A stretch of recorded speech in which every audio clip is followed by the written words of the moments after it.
Hello ಸ್ನೇಹಿತರೆ, welcome to Karnataka job news YouTube channel. ವೀಕ್ಷಕರೇ, police ಇಲಾಖೆಯಲ್ಲಿ ಪೊಲೀಸ್ ಸಬ್ ಇನ್ಸ್ಪೆಕ್ಟರ್ ನೇಮಕಾತಿ ಕುರಿತು ಹೊಸ ಮಾಹಿತಿ ಬಂದಿದೆ. ಸೊ ಇಲ್ಲಿ ಹೊಸ ಸಿವಿಲ್ ಪೊಲೀಸ್ ಸಬ್ ಇನ್ಸ್ಪೆಕ್ಟರ್ ನೇಮಕಾತಿಗೆ ಒಂದು ಚಾಲನೆ ದೊರಕಿರುವಂಥದ್ದು. ಅದರ ಸಂಪೂರ್ಣ ಮಾಹಿತಿಯನ್ನು ಕೊಡ್ತೇನೆ. ವಿಡಿಯೋವನ್ನು ಕೊನೆವರೆಗೂ ನೋಡಿ. ವಿಡಿಯೋ ಸ್ಟಾರ್ಟ್ ಮಾಡೋದಕ್ಕಿಂತ ಮುಂಚೆ ನಮ್ಮ ಚಾನಲ್ನ ಸಬ್ಸ್ಕ್ರೈಬ್ ಮಾಡಿಲ್ಲ ಅಂದರೆ ಕೂಡ ಸಬ್ಸ್ಕ್ರೈಬ್ ಮಾಡ್ಕೊಳ್ಳಿ ಮತ್ತು ಬೆಲ್ ಐಕಾನ್ ಕೂಡ ಕ್ಲಿಕ್ ಮಾಡಿ.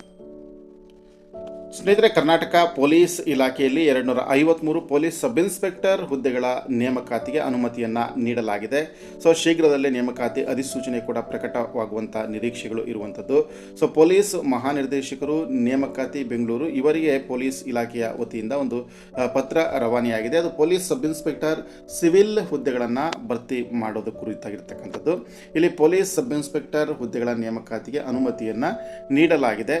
ಸೊ ಶೀಘ್ರದಲ್ಲೇ ನೇಮಕಾತಿ ಆರಂಭ ಕೂಡ ಆಗುತ್ತೆ.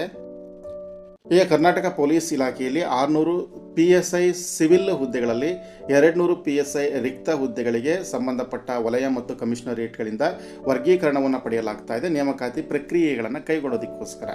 ಸೊ ಇಲ್ಲಿ ನಾವು ನೋಡ್ಬೋದು ಖಾಲಿರ್ತಕ್ಕಂತಹ ಹುದ್ದೆಗಳು, ಅಂದರೆ ನೇಮಕಾತಿಗೆ ಸಿದ್ಧತೆ ಇರತಕ್ಕಂಥ ಹುದ್ದೆಗಳ ಸಂಖ್ಯೆ ಬಂದುಬಿಟ್ಟು ಪೊಲೀಸ್ ಕಮಿಷನರ್ ಬೆಂಗಳೂರು ನಗರದಲ್ಲಿ ಖಾಲಿರುವಂಥ ಒಟ್ಟು ಹುದ್ದೆಗಳು 108. ಅದರಲ್ಲಿ KK 22 ಇದೆ, NHK 81 ಹುದ್ದೆಗಳು ಇರುವಂಥದ್ದು. ಸ್ಪೋರ್ಟ್ಸ್ ಕೋಟಕ್ಕೆ 5 ಹುದ್ದೆಗಳಿದೆ. ಹಾಗೆ ಪೊಲೀಸ್ ಕಮಿಷನರ್ ಮೈಸೂರು ನಗರದಲ್ಲಿ 7 ಹುದ್ದೆಗಳಿದೆ, NHK ಪೋಸ್ಟ್ಗಳು ಇವೆಲ್ಲ ಕೂಡ. ಹಾಗೆ ಪೊಲೀಸ್ ಕಮಿಷನರ್ ಹುಬ್ಬಳ್ಳಿ ಧಾರವಾಡ ನಗರದಲ್ಲಿ ತೋರಿಸಿಲ್ಲ. ಹಾಗೆ ಪೊಲೀಸ್ ಕಮಿಷನರ್ ಮಂಗಳೂರು ನಗರದಲ್ಲಿ 6 ಹುದ್ದೆಗಳು. ಹಾಗೆ ಬೆಳಗಾವಿ ನಗರ ಪೊಲೀಸ್ ಕಮಿಷನರ್ನಲ್ಲಿ ಇಲ್ಲ ಹುದ್ದೆಗಳು. ಕಲಬುರಗಿ ನಗರದಲ್ಲಿ 3 ಹುದ್ದೆಗಳಿದೆ, ಅವೆಲ್ಲ ಕೂಡ KK ಹುದ್ದೆಗಳು. ಹಾಗೆ ಕೇಂದ್ರ ವಲಯ ಬೆಂಗಳೂರಿನಲ್ಲಿ 17 ಹುದ್ದೆಗಳು. ದಕ್ಷಿಣ ವಲಯ ಮೈಸೂರಿನಲ್ಲಿ 10 ಹುದ್ದೆಗಳು.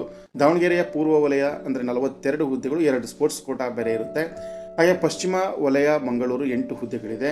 ಉತ್ತರ ವಲಯದಲ್ಲಿ ಇಲ್ಲ. ಗುಲ್ಬರ್ಗಾ ವಲಯದಲ್ಲಿ 8 ಹುದ್ದೆಗಳು HK ಕೇಡರ್ಗೆ ಸಂಬಂಧಪಟ್ಟಿದ್ರೆ. ಇನ್ನು NHK ರಿಸರ್ವೇಷನ್ಗೆ 7 ಹುದ್ದೆಗಳು. ಸೊ 7 + 1 ಹುದ್ದೆ ಸೇರಿ ಒಟ್ಟು 8 ಹುದ್ದೆಗಳಿದೆ ಅಲ್ಲಿ.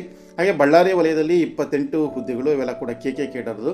ಇನ್ನು ರೈಲ್ವೇಸಲ್ಲಿ 13 ಹುದ್ದೆಗಳು ಸೊ ತೋರಿಸಿರುವಂಥದ್ದು. ಅದರಲ್ಲಿ 5 ಹುದ್ದೆಗಳು HKಗೆ ಸಂಬಂಧಪಟ್ಟಿದ್ದರೆ, ಇನ್ನು 8 ಹುದ್ದೆಗಳು NHKಗೆ ಸೇರಿರ್ತಕ್ಕಂಥದ್ದು. ಸೊ ಒಟ್ಟು ಹುದ್ದೆಗಳನ್ನು ನೋಡೋದಾದರೆ ನಾವು 253 ಹುದ್ದೆಗಳು. ಸೊ ಅದರಲ್ಲಿ 65 ಹುದ್ದೆಗಳು 371 J ರಿಸರ್ವೇಷನ್ಗೆ ಮೀಸಲಾಗಿದ್ದರೆ, ಇನ್ನು 180 ಹುದ್ದೆಗಳು ರಾಜ್ಯ ವೃಂದಕ್ಕೆ ಸೇರಿದ್ದು. ಹಾಗೆ 8 ಹುದ್ದೆಗಳು ಸ್ಪೋರ್ಟ್ಸ್ ಕೋಟಾಕ್ಕೆ ಅದನ್ನು ಮೀಸಲಾಗಿಸಿರ್ತಕ್ಕಂಥ ಹುದ್ದೆಗಳು. ಸೊ ಶೀಘ್ರದಲ್ಲೇ ಇಷ್ಟು ಹುದ್ದೆಗಳ ನೇಮಕಾತಿಗೆ ಅಧಿಸೂಚನೆ ಹೊರಬೀಳುತ್ತೆ. ಸೊ ಇದೇ ಮಾಹಿತಿಯನ್ನು ನಿಮ್ಮೆದುರಿಗೆ ಹಂಚಿಕೊಳ್ತಾ ಇದ್ದೀನಿ ಸ್ನೇಹಿತರೆ. PSI ಆಕಾಂಕ್ಷಿಗಳಿಗೆ ಇದೊಂದು ಶುಭ ಸುದ್ದಿ. ಸೊ ಶೀಘ್ರದಲ್ಲೇ ನೇಮಕಾತಿ ಅಧಿಸೂಚನೆ ಪ್ರಕಟ ಆಗುತ್ತೆ. ಸೊ ಈ ವಿಡಿಯೋ ಇಷ್ಟವಾಗಿದ್ದರೆ ಲೈಕ್ ಮಾಡಿ, ಎಲ್ಲರಿಗೂ ಕೂಡ ಶೇರ್ ಮಾಡಿ, ನಮ್ಮ ಪೇಜನ್ನು ಫಾಲೋ ಮಾಡಿ. ನಮಸ್ಕಾರ.